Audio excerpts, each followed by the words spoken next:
Hello, my name is Loazi. Welcome to my channel, and I'm gonna do a review of Netflix's Young, African and Famous. The series follows a group of celebrities, influencers, entertainers who have made their fame in their respective countries, and they all descend on Johannesburg, South Africa, and the entire series seems to be shot and based in Johannesburg, South Africa. So the cast list is quite curious. There are a couple of people who made it onto the cast list where I was like, how did you enter here? Because you're definitely not the biggest name in South Africa. So I'm going to go through the cast list first and foremost, and I'm going to go from the most boring cast member thus far to the most interesting cast member. So the most boring cast member to me, who really, I'm curious as to how he got a slot on this show, Andile Ncube. Andile is a good-looking guy, but I just don't understand how he made the list to be part of this Young African and Famous series.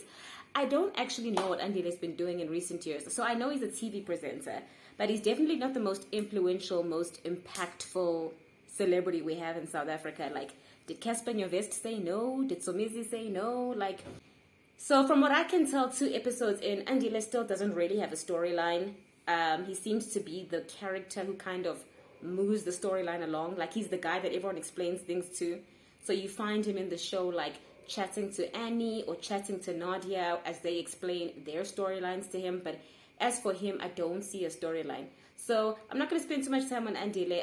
I know he's a TV presenter. I remember him from Live Amp back in the day. I always thought he was cute, but beyond that, he's never been particularly interesting. So let's move swiftly along to the next cast member. The next cast member, in order of boring to interesting, is Naked DJ. Naked DJ and his 25-year-old girlfriend. Sidebar, that girlfriend of his really has a striking resemblance to Kim Engelbrecht. So unless I'm missing something, is there a relation? Does anybody know? Please let me know. But okay, so Khanyi Mbau described this relationship as a jamless Scone. And I'm going to have to agree with her. Like, they're boring. I don't know what they're doing on this show. Like, okay, I was surprised to find out that Naked DJ is 40 years old. He definitely looks good for a 40-year-old. I'll give him that. The girlfriend is 28. It's not that bad of a gap, especially because they look bayalingan in terms of the way they look. Like, he looks young. They look fine together. But Kayleigh is looking for her soulmate. There was a scene where she completely throws him under the bus, and she's like, when the right person comes along, she'll get married and have kids. Lapo get Naked DJ sitting next to her on Sun, and then, am I not the right person? Clearly not, sir. Clearly not. Okay, then the next cast member is Annie. So Annie is Nigerian. She's an actress, I think. She's married to Two-Face. I've definitely heard of Two-Face. I've heard of Two-Face since I was like in varsity. Girl, you are my African queen. So Two-Face is a pretty big artist internationally and all over Africa. Big following. And to be honest with you, a lot of people are kind of criticizing her vulnerability. Like, a lot of people are like, she needs therapy, she doesn't need a reality show.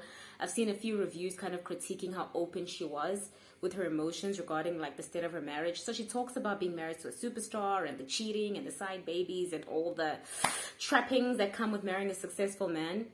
And she cried about it. She also cried about like the things that her daughter had been through. And I find Annie to be the most realist. I think she's got the realist storyline. I think her storyline is not fake. I think she's actually using content from her real life that's real and relatable. Hence why you see so much emotion from her. And I actually like that. She has the realest, most meatiest storyline of everybody else, of everybody. The only thing I don't like about Annie is she's judgmental. Like, and I know that Nigerians are very like direct, you know, they're very direct people, which is dope, but she was too blunt. So in episode 1 they have this boring ass ball that Khanyi organized, and I had to laugh because that ball was so boring, guys.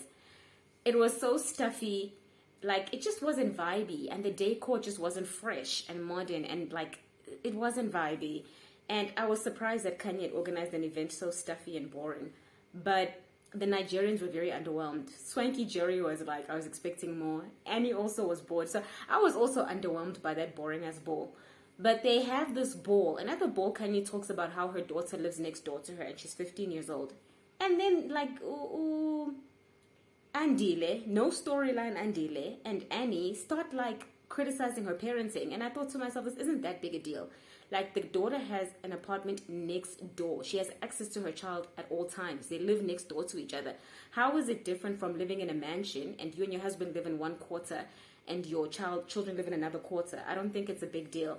And I think that she vocalized her opinion in a very judgmental way, and that kind of rubbed me up the wrong way. You can't tell somebody how to raise their child. I found that a little bit annoying that she did that. So Annie, to me, is the realest one, but she's rubbing a lot of people up the wrong way. I should have put Swanky Jerry above Annie, because Annie is definitely more interesting than Swanky Jerry. I'm 2 episodes in and Swanky Jerry doesn't talk. Like, fine, he gives us the fashion, but like, what's his storyline? He's another one that doesn't have a storyline so far. He's got a sweet energy. He's fabulous, but thus far, I don't know who he is. So we'll just move along. Nadia Nakai. I'm a huge fan of Nadia Nakai. I like her because she's sexy. I don't.